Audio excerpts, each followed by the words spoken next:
તો good morning બધા, કેમ છો? તો શ્રીનાથ હોટલમાં રોકવાના હતા, ફ્રેશ થઈ ગયા છીએ બધા, પરથી આવ્યું શું ચા નાસ્તો કરશું, રસ્તામાં ગેસ બસ પુરાવાનો છે, પ્લસ 400 કિલોમીટર બાકી છે, 4 કલાક જેવું થશે.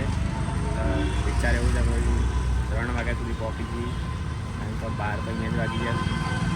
ઝાંસીમાં ગેસ પુરાવા ઊભા રહે છે, એક્ઝેક્ટ હોટલના સામે જ હતું. તો ભાઈ ગેસ વેસ ભરાઈ દીધો છે.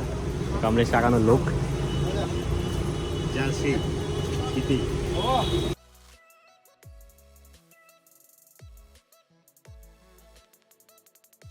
જમવા ડાયરેક્ટ સીધા ઉભા રહે છે જહાંગીર રેસ્ટોરન્ટમાં. બતાવો તમને કેવું છે. તો ભાઈ મસ્ત જમવાનો ઓર્ડર આપી દીધો, અડધો કલાકની વેઇટિંગ છે અંદર.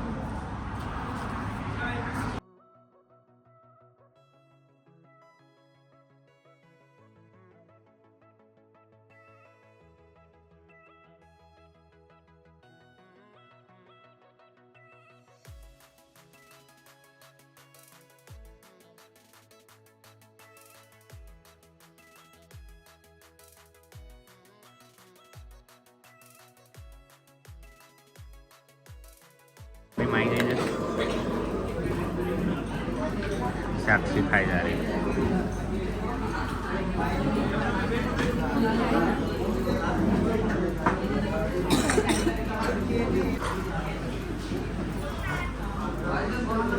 आई गया खावा चालू कर दीधुं છે. સારા છે તળેલા પાપડ. કઢાઈ પનીર આવી છે, મંગાવી છે, ચાલુ કરી દીધું ખાવાનું.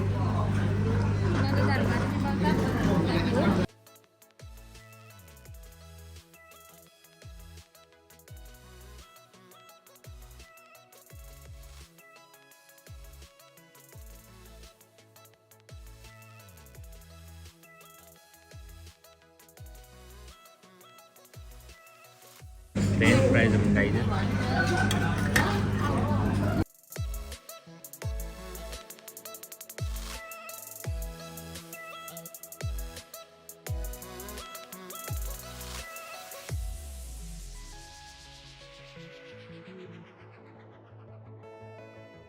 મસ્ત જમી લીધું છે ને, અમે ફ્રેન્ચ ફ્રાઈઝ હવે પાર્સલ કરી દીધી ખાધી ના. મસ્ત જમવાનું હતું. લડ બેગમ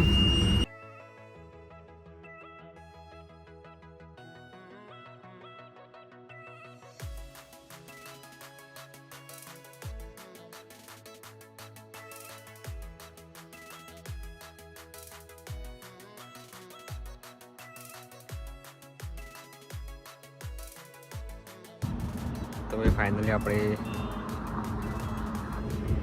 બુંદેલખંડ એક્સપ્રેસ ઉપર ચડી જાય છે. આ સાથે ટોલ ટેક્સ.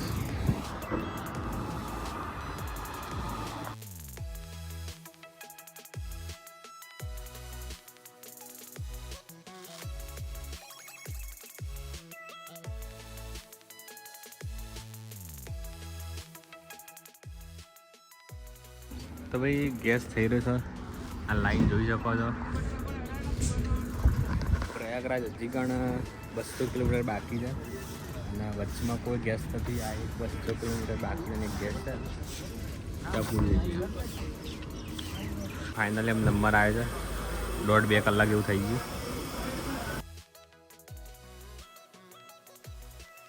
એવું લાગતું હતું પ્રેશર નહીં હોય, પણ પ્રેશર સારું હતું. 200 કિલોમીટર બાકી છે. ફટાફટ 2 કલાકમાં પહોંચી જઈએ પ્રયાગરાજ. સીધા મળીએ પ્રયાગરાજ.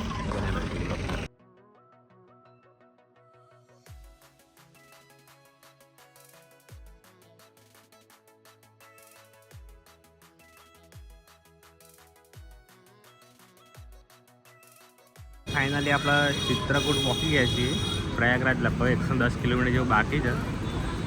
આ ઉપર હોટલમાં રૂમ લીધો છે. તો ભાઈ રૂમમાં બધા ઊંઘ્યા છે, આરામ કરે છે. પ્રયાગરાજમાં એન્ડિંગના સ્તર ઉપર છે. પટવા આવ્યો છે. 26 તારીખ શિવરાત્રિ છે, પણ ટ્રાફિક હજી પણ એટલું ને એટલું જ છે. લગભગ મારે ખાલી 110 કિલોમીટર જેવું બાકી છે અને પહેલાં રોકાઈ ગયા છીએ. રૂમ મળી ગયું છે. સારી વાત છે. બધા હોટલમાં 10-15 હજાર ભાડો કીધી.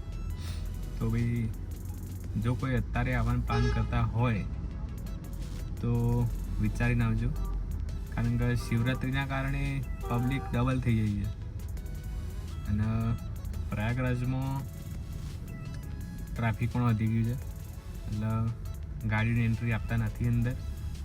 કાલ સવારે વહેલા નીકળશું, હજી જમવા જવાનું બાકી છે, જમવાનું બાજુ જમી લઈએ છીએ, જમવા નીકળી જાય છે, હોટલ બોટલ સારી જોઈએ છીએ.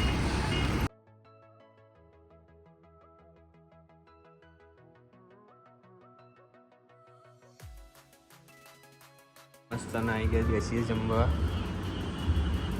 ઓર્ડર આપી દીધો છે.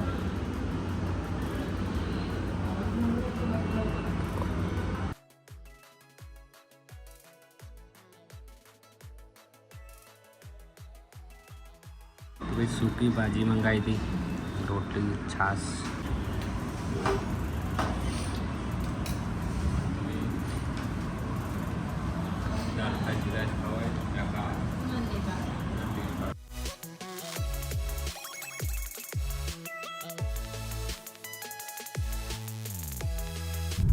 તો ભાઈ સરસ મજાના નીકળી ગયા છીએ હોટલથી. જમીન નીકળી ગયા ગેસ ન ખાવા. 7 કિલોમીટર દૂર હતું જ્યાં રોકાણા છે ત્યાંથી, અને આગળ 110 કિલોમીટર સુધી કંઈ હોય એવું લાગતું નથી છે, પણ ટ્રાફિક બહુ હોય ને ટાઈમ વેસ્ટ થાય. અને અત્યારે ટાઈમ સાથે એને ખાવતા આવીએ, ભલે કલાક જેવું વેઇટિંગમાં થાય, એ તો જોઈએ છે કેટલો ટાઈમ છે. તો હવે બને રહેજો, યુપીના લગ્ન બતાવું તમને, જે થોડા ઘણા દેખાય.